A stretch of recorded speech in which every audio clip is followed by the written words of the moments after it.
আজকে ম্যাথ অলিম্পিয়াডের একটা কোশ্চেন নিয়ে একটু আলোচনা করব।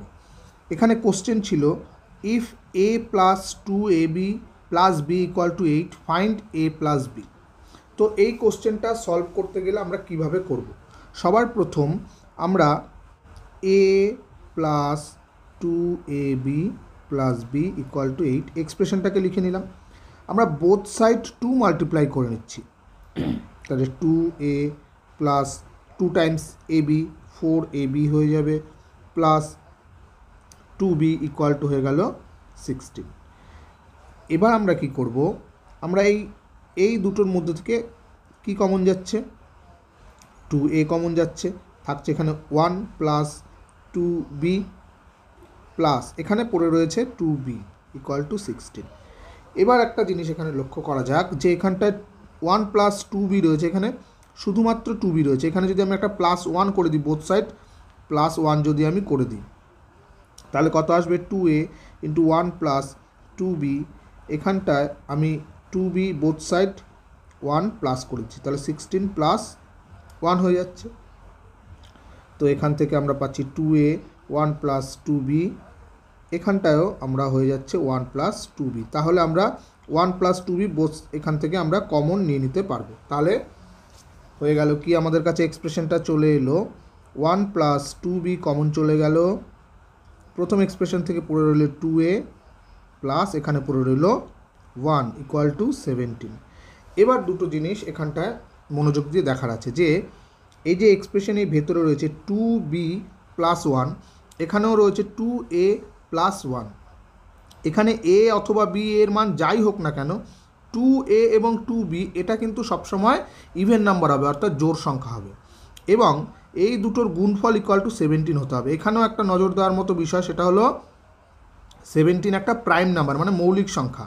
এর একমাত্র 1 ছাড়া আর কিছু দিয়ে 17কে ভাগ করা যায় না। তাহলে 17কে যদি আমরা ব্রেক করি, তাহলে 1 ইন্টু 17 এই দুটোই হবে। তার মানে এই যে দুটো এক্সপ্রেশন রয়েছে, এই দুটো এক্সপ্রেশনের গুণফল 17 হতে হবে। তাহলে কি হতে পারে?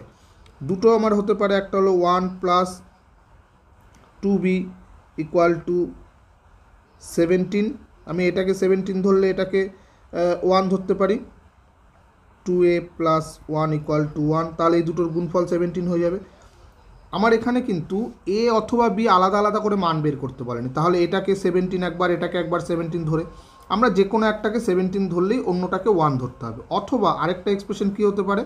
আরেকটা হতে পারে 1 plus 2b equal to minus 17, আরেকটা হলো 2a plus 1 equal to minus 1। মানে দুটো যদি মাইনাসে আমরা গুণ করি তাহলে কিন্তু প্লাস 17 চলে আসবে। তো প্রথম এক্সপ্রেশনটা থেকে আমরা কি পাবো?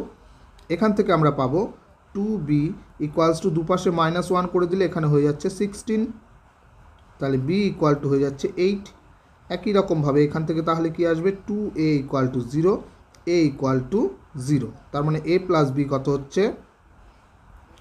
a plus b equal two 8 হয়ে যাচ্ছে একটা আমাদের অ্যান্সার। আরেকটা যদি আমরা মাইনাস সংখ্যাটাকে নিই তাহলে কি আসবে? মাইনাস সংখ্যাটাকে নিলে দেখো এখান থেকে আসবে 2b ইকুয়াল টু আসবে মাইনাস 18, b ইকুয়াল টু হচ্ছে মাইনাস 9। একই রকমভাবে 2a ইকুয়াল টু হবে মাইনাস 2, a ইকুয়াল টু হয়ে যাবে মাইনাস 1। অতএব a প্লাস b হয়ে যাবে কত? a plus b equal to minus 10। তাহলে এই দুটো হলো আমাদের অ্যান্সার। কী কী অ্যান্সার? a প্লাস b আমাদের কী হচ্ছে তাহলে? একটা হচ্ছে 8 অর মাইনাস 10, এই দুটো আমাদের অ্যান্সার এখানে হবে। তো এই ধরনের ম্যাথ অলিম্পিয়াড বেস অঙ্ক প্রচুর রয়েছে, সেগুলো নিয়েও আমরা ডিসকাশন করব। তোমরা অবশ্যই চ্যানেলটিকে সাবস্ক্রাইব করে রাখবে, ফলো করবে এবং বন্ধুদের সঙ্গে শেয়ার করতে পারো। Thank you.